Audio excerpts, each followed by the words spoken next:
Teman-teman, welcome to my channel. Buat yang baru join di channel aku, jangan lupa buat subscribe, like, dan juga share. Dan aku saranin buat nonton video yang story satunya di sini, ya, supaya kalian tuh bisa menikmati alur ceritanya dan gak bikin penasaran.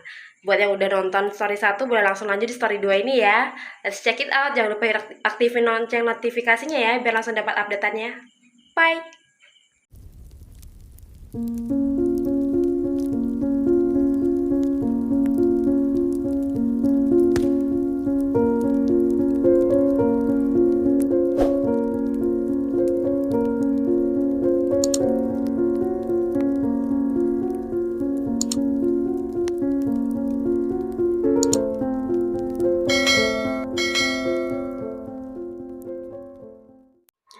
Setelah bergonta-ganti angkutan umum lebih dari 4 kali, yang memakan waktu 1,5 jam, tibalah Sri di depan rumah besar dengan tulisan Gria Zainah. Sri mengamati rumah itu sesaat, lalu akhirnya nekat menekan bel rumah. Seorang satpam muda melangkah keluar dari pagar besi yang dipilih dengan warna putih. Ia mendekati Sri, kemudian menanyakan maksud kedatangannya. Sri segera memberitahunya bahwa ia dihubungi dan diminta untuk datang. Satpam muda itu tampak mengerti. Ia meminta Sri untuk mengikutinya. Saat Sri melangkah masuk melewati pagar, ia baru sadar ternyata sudah banyak orang menunggu di dalam. Rupanya bukan hanya Sri yang ikut berlomba untuk mendapatkan pekerjaan ini. Sri melihat perlahan-lahan orang yang duduk di sampingnya berkurang satu persatu. Sri semakin gugup ketika yang tersisa hanya dirinya seorang. Sri Rahayu, panggil seorang perempuan. Seketika itu juga Sri berdiri dari tempatnya duduk. Akhirnya namanya dipanggil juga. Sri melangkah masuk ke sebuah ruangan kecil. Di dalamnya Sri melihat perempuan lain. Ia mengenakan pakaian blazer abu-abu dengan celana kain putih, rambutnya disanggul. Sri menatapnya tersenyum sembari menunduk. Perempuan itu membalas Sri dengan senyuman juga. Bila diamati dari postur wajahnya, tampaknya perempuan itu masih muda, mungkin berkisar di usia 30 awal. Ia mendekati Sri, menyalaminya, lalu mempersilahkan duduk. Saya Lydia, pengurus agen penyalur ini. Ia menatap kertas di tangannya yang adalah surat lamaran yang Sri kirimkan. Sri Rahayu lahir tanggal 29 Juni 1979. Iya benar Bu, jawab Sri. Usia 24 tahun, tinggal di Konongowaru, pendidikan terakhir SD. Sri terdiam. Kalimat terakhir Lydia membuat Sri sedikit ciut. Namun, Sri sudah melangkah sejauh ini. Dengan percaya diri, Sri menjawab, "Benar, Bu." 29 Juni 1979 itu dalam tanggalan Jawa berarti 3 ruas 1911. Benar bukan? Iya, Bu. Sri terbata menjawab pertanyaan aneh ini. Tapi perempuan itu menatap Sri dengan ekspresi wajah tertarik. Mungkin ini bagian dari wawancara. Sri mencoba untuk lebih tenang. Baiklah Mbak Sri, saya tidak punya pertanyaan lagi. Maksud Ibu? Sri memang tidak pernah mengikuti wawancara sebelumnya, tapi seingatnya setidaknya ia akan ditanya beberapa hal. Ini kok hanya pertanyaan soal tanggal lahir. Kamu diterima, Sri? Saya diterima, Bu. Iya. Setelah ini, kamu ikut saya ya. Lydia berdiri, Sri mengikutinya. Tidak ada yang tahu nasib manusia. Hal itulah yang Sri pikirkan. Sebelumnya, Sri datang ke tempat ini dengan perasaan tidak yakin akan diterima. Tapi kenyataannya, justru ia mendapatkan pekerjaan ini dengan sangat mudah. Apakah memang semudah ini mendapatkan pekerjaan? Lydia bersama Sri berjalan menelusuri lorong yang panjang di rumah itu. Beberapa kali, Lydia sembunyi-sembunyi menatap Sri yang berjalan pelan di belakangnya. Sesekali, Sri juga memperhatikan gerak-gerik Lydia. Mereka kemudian sibuk dengan pikiran masing-masing. Lydia berhenti di depan sebuah pintu. Ukiran di pintu itu lebih indah dan besar dibanding pintu-pintu lain yang mereka lewati. Sebelum membuka pintu itu, sekali lagi Lydia menatap Sri. Ia memberi senyum yang sepertinya menyeratkan arti lain yang Sri tidak mengerti. Aku akan kenalkan kamu dengan 2 orang lain yang juga sudah diterima lebih dulu. Mereka akan kerja bareng kamu, ucap Lydia.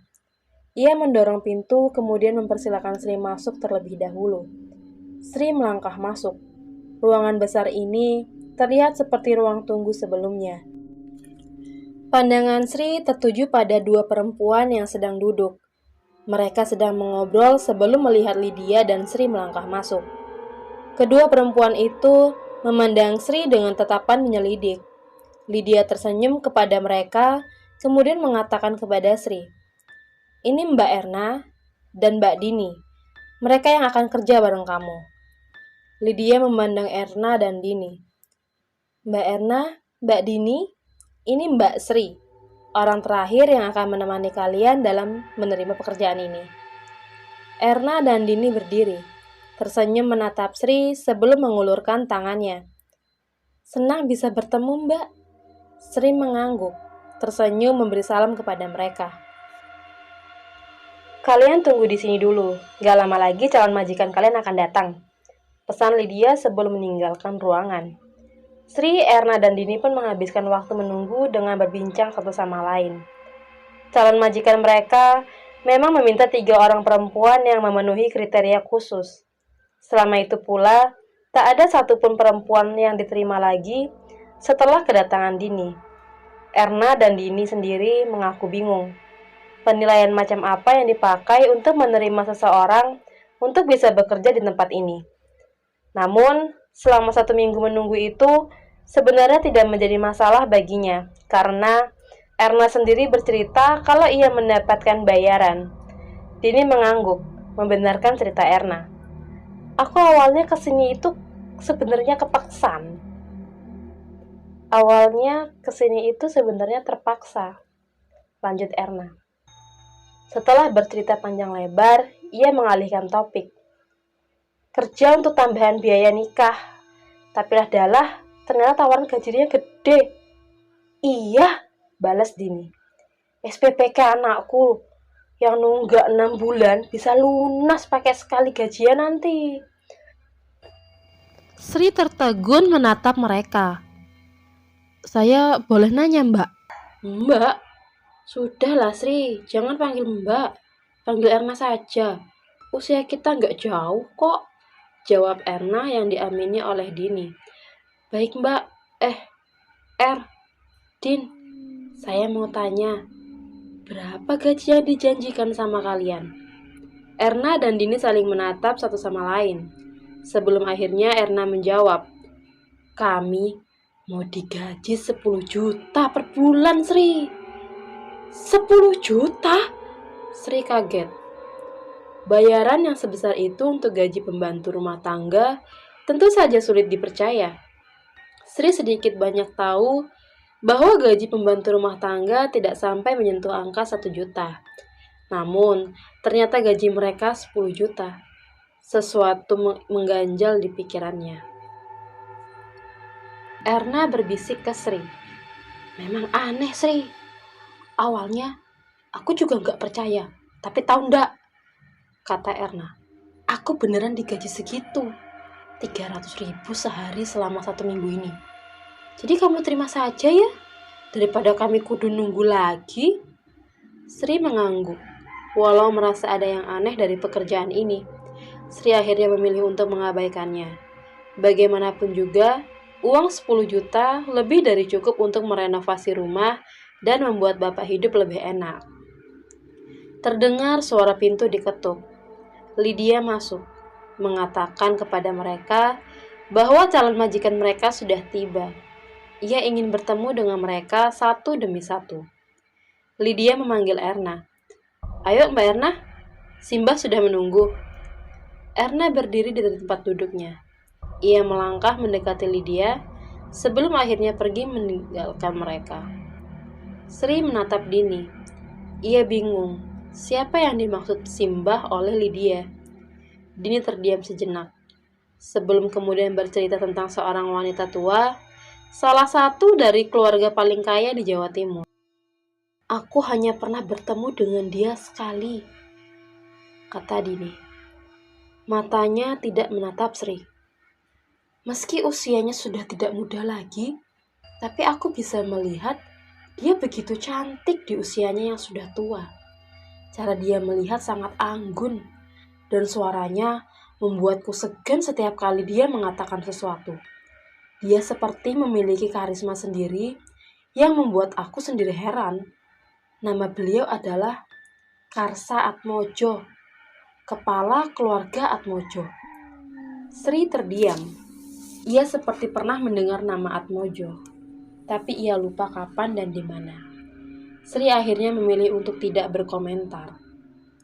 Namun, melihat bagaimana Dini menceritakan siapa Atmojo dan sekaya apa keluarga mereka, membuat Sri menimbang-nimbang alasan apa yang membuat seorang Atmojo mau membayar tinggi hanya untuk jasa seorang pembantu rumah tangga.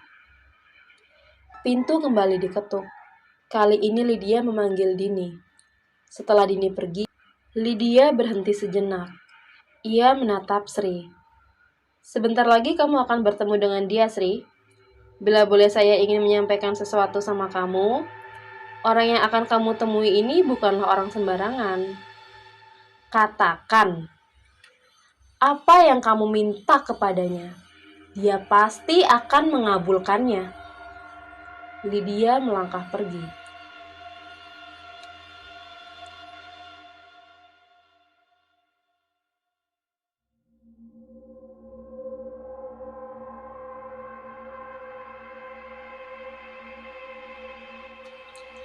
Sri sendirian memikirkan setiap kalimat yang Lydia ucapkan, hingga tak sadar sudah lama waktu berlalu. Di sela-sela kebosanan, Sri pun memutuskan melihat-lihat sesuatu lewat jendela ruangan. Di sana Sri mendapati banyak mobil terparkir. Sri yakin saat ia datang ke tempat ini, dia sama sekali tidak melihat adanya mobil-mobil itu. Pintu terbuka. Lydia menatap Sri. Sri, sekarang beliau ingin bertemu denganmu. Sri melangkah keluar mengikuti Lydia. Meski ragu, Sri terus berjalan sampai berhenti di suatu ruangan. Lydia membuka pintu, kemudian meminta Sri untuk masuk terlebih dahulu. Di sana Sri melihat seorang wanita tua yang tengah duduk. Ia mengenakan kacamata tebal dengan pakaian kebaya lengkap. Rambutnya disanggul anggun. Wanita tua itu melihat Sri, mengamatinya dari ujung kepala hingga ujung kaki. Sri hanya diam saat wanita itu mengamatinya. Ia tersenyum tulus, membuat Sri tertunduk malu. Aneh, tiba-tiba ia merasa sungkan yang datangnya entah dari mana ketika melihat matanya. Sri merasa tengah berhadapan dengan seseorang yang derajatnya tinggi. Ia bahkan tidak berani mengangkat wajahnya lagi. Aura yang ia keluarkan membuat Sri merasa kecil di hadapannya. Ayune Koendo, cantik sekali kamu nak, katanya. Nada suaranya terdengar sangat lembut. Sri pun diminta untuk duduk. Beliau ini adalah Karsa Atmojo. Sri menatap wanita itu lagi hingga akhirnya ia teringat sesuatu. Ia pernah melihat nama Atmojo sebelumnya. Atmojo adalah nama sebuah restoran tersukses di tanah air. Lydia pun secara singkat menjelaskan bahwa bisnis Atmojo meliputi semua cabang restoran di tanah Jawa ini, dari timur hingga ke barat. Terbentang nama Atmojo dimanapun termasuk yang meliputi bisnis properti dan lain sebagainya. Sri hanya mendengarkan Lydia berbicara, sementara matanya menatap wanita itu yang masih tertuju memandangnya. Ada yang mengganjal di pikiran Sri saat mendengar nama Atmojo, selain nama seorang keluarga kaya raya. Sesuatu yang filosofis mengenai sebuah nama bunga dan gelar kuno di tanah Jawa. Dahulu, Sri sangat suka mendengar Bapak mendongeng, dan salah satu cerita legenda yang paling Sri sukai adalah Bunga Atmojoyono.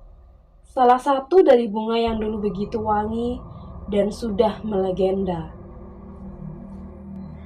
Tumbuh sendiri di atas Gunung Ijen. Bunga yang namanya begitu dikenal saat tanah Jawa masih diliputi kengerian dari bangsa lelembut. Angkatan sirahmu, Nduk. Ra usah wedi ngono. Mbah ki wis tuwek. Ra usah hormat kaya ngono. Angkat kepalamu, Nak. Tidak usah takut begitu. Mbah ini sudah tua, jadi tidak perlu sehormat itu.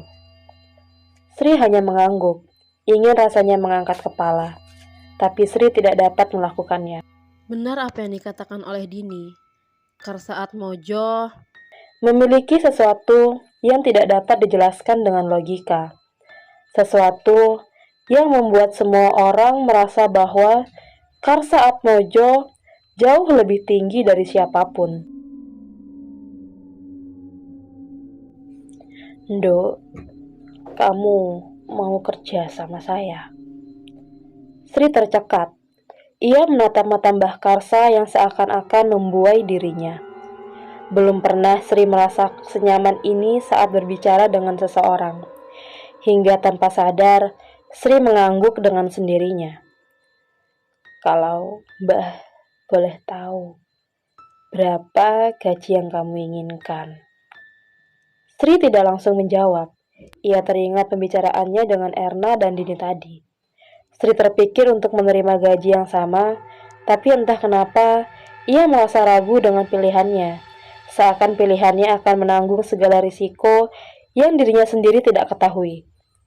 Sri menatap Mbah Karsa.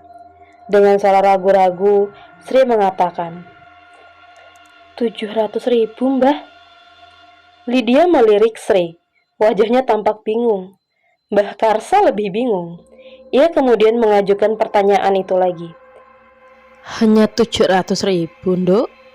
Kenapa kamu bisa dapat lebih dari itu? Saya ndak mau, Mbah. Saya takut, ucap Sri masih ragu. Takut apa? Saya takut seiring besarnya gaji yang saya terima, saya tidak dapat mengemban tugas yang sudah diberikan, jawab Sri. Mbah Karsa lantas mengelus rambut Sri. Ia tersenyum sebelum membisikinya. Terkhusus kamu, akan saya beri 2 kali lipat dari gaji 2 perempuan lain yang juga bekerja denganku. Sri menatap Mbah Karsa tidak percaya. Mbah Karsa sepertinya sudah tidak mau mendengar penolakan apapun dari Sri. 10 juta saja masih sulit untuk dipercaya. Tapi sekarang, Sri justru mendengar dari mulut Mbah Karsa sendiri bahwa ia akan menerima 2 kali lipat bayaran dibandingkan Erna dan Dini. Sri bingung, tetapi dirinya tidak dapat menolak. Akhirnya, Sri memilih diam. Ia tidak mau Erna dan Dini tahu tentang apa yang sebenarnya terjadi. Namun, Sri menyadari konsekuensi yang harus diterimanya. Ia harus menjalankan tugas dari Mbah Karsa sebaik-baiknya.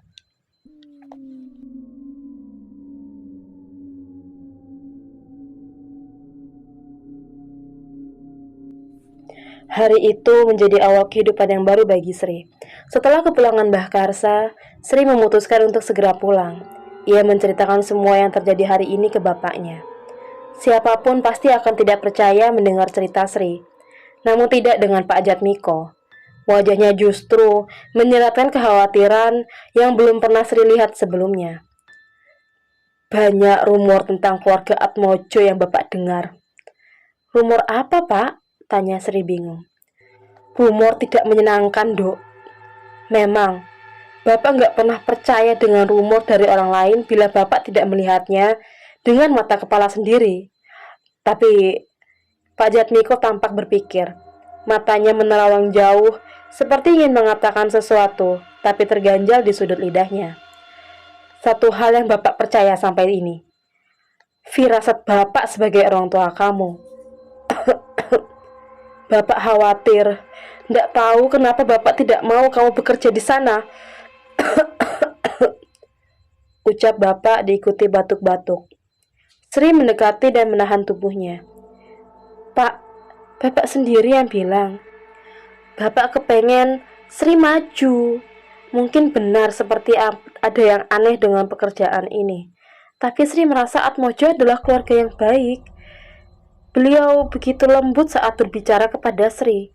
Coba bayangkan, bila Sri mendapatkan gaji sebanyak itu, Sri bisa angkat ekonomi keluarga kita. Bisa bangun rumah, bisa nyenengin Bapak. Malah, kalau uangnya sudah cukup, Sri kepengen bikin toko kelontong di depan rumah.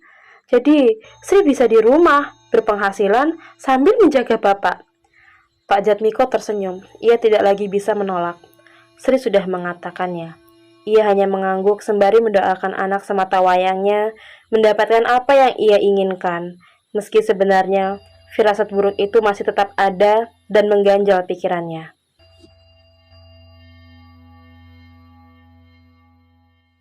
Sekawan. Keesokan paginya, sebuah mobil sedan hitam terparkir di depan rumah Sri. Seorang lelaki keluar dari mobil tersebut lalu mengetuk pintu rumah. Ketika Sri membuka pintu, lelaki itu memperkenalkan diri sebagai sopir dari kediaman Mbah Karsa. Ia datang ke rumah Sri untuk menjalankan perintah Mbah Karsa menjemput Sri.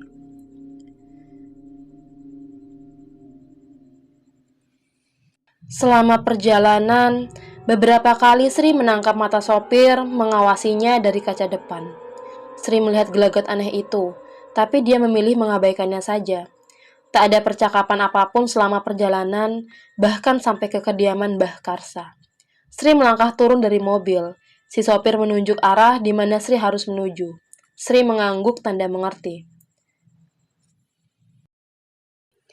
Sampai ke sebuah ruang tamu yang besar, Sri melihat Erna, Dini, dan Mbah Karsa sudah berada di sana lebih dulu. Mereka pun menyambut Sri dengan antusias. Mbah Karsa kemudian mengajak mereka untuk melihat-lihat kediamannya.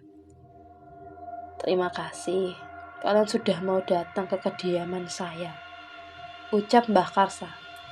Kali ini, Mbah Karsa duduk di sebuah kursi roda. Di belakangnya ada seorang perempuan muda yang mendorongnya. Aku akan memperkenalkan kalian kepada semua anggota keluargaku. Di sebuah ruangan mewah, Sri merasakan hal yang aneh. Selain pintunya memiliki pesona warna coklat tersendiri dibanding pintu-pintu lain yang dipilin dengan cat putih, Sri melihat sesuatu yang menarik perhatiannya. Ada selusin lukisan yang tergantung di tembok. Lukisan itu langsung menarik perhatian Sri, Erna, dan Dini saat memasuki ruangan itu.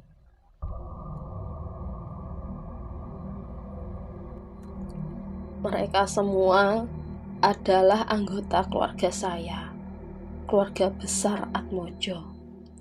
Tapi sayangnya, Mbah Karsa menatap Sri, Erna, dan Dini bergantian. Sayangnya, mereka semua sudah mati.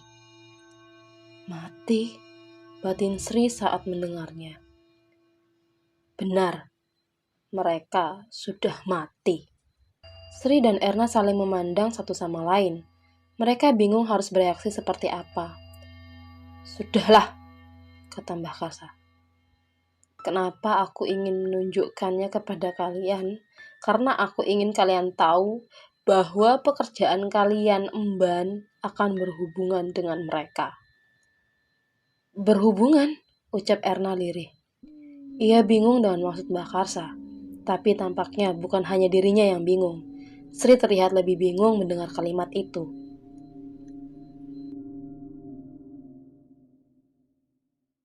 Mbah Karsa memberi tanda kepada perempuan muda di belakang untuk memutarbalikkan kursi rodanya. Ia menatap Sri dan yang lain. Mimik wajahnya kali ini terlihat serius. Ia meminta ketiga orang itu agar mendekatinya. Begini, kata Mbah Karsa. Aku akan bertanya sekali lagi kepada kalian. Dan kali ini, aku sendiri yang ingin memastikan dan mendengarnya langsung dari kalian. Apakah kalian berkenan menerima pekerjaan ini dengan segala konsekuensinya. Dan bila kalian sudah menerimanya, maka Mbah Karsa menatap Sri dalam-dalam. Tidak ada jalan untuk kembali, dan apapun yang terjadi, kalian tidak dapat mencabut semua yang akan terjadi. Bagaimana? Setelah Mbah Karsa mengatakan itu, ruangan menjadi lebih sepi, hening sekali. Tak ada satupun yang mau berbicara.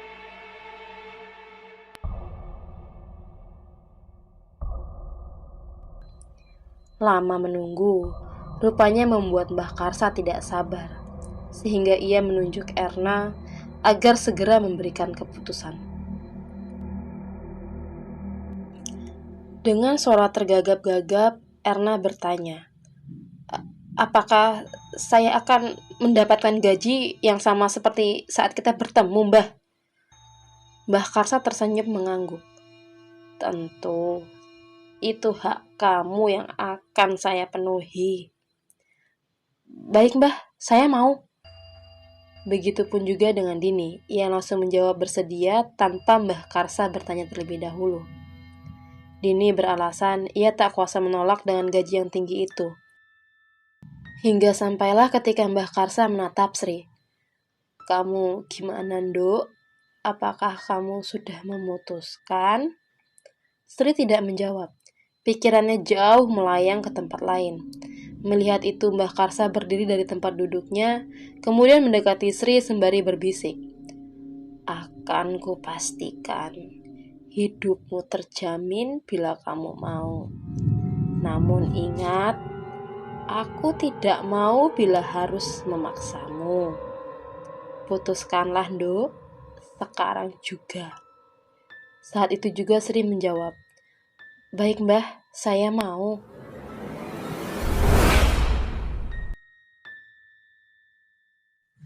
Lukisan keluarga Atmojo yang ditempatkan membentuk sebuah pola pohon mengingatkan Sri dengan pohon Atmojoyono. Penempatan setiap lukisan memiliki simbol dari yang paling muda mengerucut hingga yang paling tua. Kecuali Sri berhenti menatap satu lukisan yang aneh. Di sana ada seorang perempuan tengah mengenakan kebaya. Badannya kurus dan tengah menggendong bayi kecil. Dari sudut depan lukisan itu tampak ganjil. Hal itu membuat Sri penasaran. Sesuatu memancingnya agar bisa melihat dengan jelas pesan apa yang coba ingin disampaikan gambar ini. Sri mendekatinya. Ia melihat dengan seksama lukisan itu. Ternyata bayinya berkepala dua, menyiratkan sebuah makna yang Sri tidak ketahui. "Nduk," terdengar seseorang seperti memanggilnya. Sri melihat ke sekeliling tapi tidak menemukan siapapun di dalam ruangan itu. Hanya dirinya yang sendiri sembari mengawasi ke sana kemari. Sri kembali menatap lukisan itu. Foto perempuan itu menyerupai gambar seorang Karsa Atmojo muda. Bila benar itu dirinya, apa maksud bayi berkepala dua yang ia gendong? Sri membandingkan lukisan itu dengan yang lain. Kebanyakan lukisan di sini digambar dengan wajah menghadap ke depan, tetapi khusus lukisan yang menggendong bayi, wajahnya samar menatap ke bayi berkepala dua. Hal itu membuat Sri semakin tertarik. Namun tiba-tiba seseorang menyentuh tangannya. "Kamu ngapain, Sri?" Sri tersentak melihat Dini mengawasinya. "Enggak, Mbak. Aku enggak ngapa-ngapain," ucap Sri. Dini memperhatikan Sri kemudian menoleh melihat lukisan itu. "Erna sudah ada di dalam kamar. Kamu enggak istirahat juga, Sri?" "Iya, Mbak," ucap Sri bersiap untuk pergi. Namun, Dini tiba-tiba menghentikan langkahnya. Sri menatap Dini. Ia terlihat aneh. "Mbah Karsa manggil kamu." Sri tampak bingung. Dini mengangguk. "Iya, tadi aku sama Erna sudah menghadap beliau. Katanya, sekarang beliau ingin bicara empat mata sama kamu." Sri ragu, tapi Dini terlihat serius. "Ya sudah, ayo, jangan kelamaan di sini." Sri mengikuti langkah Dini. Meski terasa aneh, Sri memilih untuk menurut. Untuk terakhir kalinya, Sri melihat lukisan itu lagi, dan ada sesuatu yang aneh. Wajah di lukisan itu sekarang menatap dirinya. Sri pergi dengan perasaan bingung, tetapi semua itu masih awal dari serangkaian keanehan yang sudah menunggu Sri. Sri mengetuk sebuah pintu kembar. Tak beberapa lama, tiba-tiba pintu terbuka dengan sendirinya. Ia merasakan sesuatu yang aneh di dalam ruangan itu. Tidak ada yang bisa Sri lihat selain pemandangan sebuah ruangan gelap. Sri melangkah masuk ragu-ragu. Pikirannya diselimuti ketakutan yang entah muncul dari mana. Sesaat setelah Sri menginjakkan kaki di dalam ruangan itu, tiba-tiba pintu tertutup, terbanting dengan sendirinya. Sri tercekat menatap pintu itu. Aneh, terdengar suara yang familiar. "Nduk, masuk sini." Itu adalah suara Mbah Karsa. Sri berjalan mendekat. Suara langkah kakinya menggema. Belum pernah Sri melihat hal-hal yang seperti ini. Aroma wewangian yang Sri kenal tercium. Aroma kemenyan. Meski Sri jarang menciumnya, tapi Sri mengenali aroma ini. Bapak biasa menggunakannya. Pernah sesekali Sri mencium aroma ini saat Bapak menggunakannya untuk ritual adat di desa. Lalu, untuk apa ada wewangian seperti ini di kediaman seorang keluarga Atmojo yang begitu masyhur? Sri melihat sebuah tirai berwarna merah. Meski pemandangan tidak terlalu jelas, Sri mendengar suara seseorang bergumam di dalamnya. Ia tertegun, mematung diam, memperhatikan dengan seksama. Pikirannya campur aduk. Teringat apakah sebelumnya Erna dan Dini juga datang ke tempat ini. Lamunan Sri buyar saat suara itu terdengar lagi di telinga Sri. "Masuk, Nduk." Sri menurut. Ia menyibak tirai merah itu dan menemukan Mbah Karsa Atmojo tengah duduk dengan gaun putih panjang.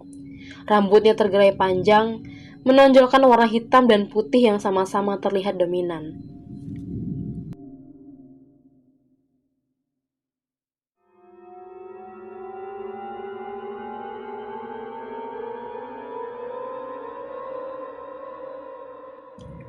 Wajahnya tengah menunduk menciumi asap yang mengepul di atas sebuah tungku tanah liat kecil.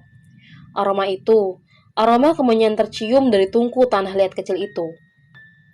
"Duduk, Nduk," katanya tiba-tiba tanpa memandang di mana Sri tengah berdiri. Sri merasa takut. Karsa Atmojo terlihat tidak baik-baik saja.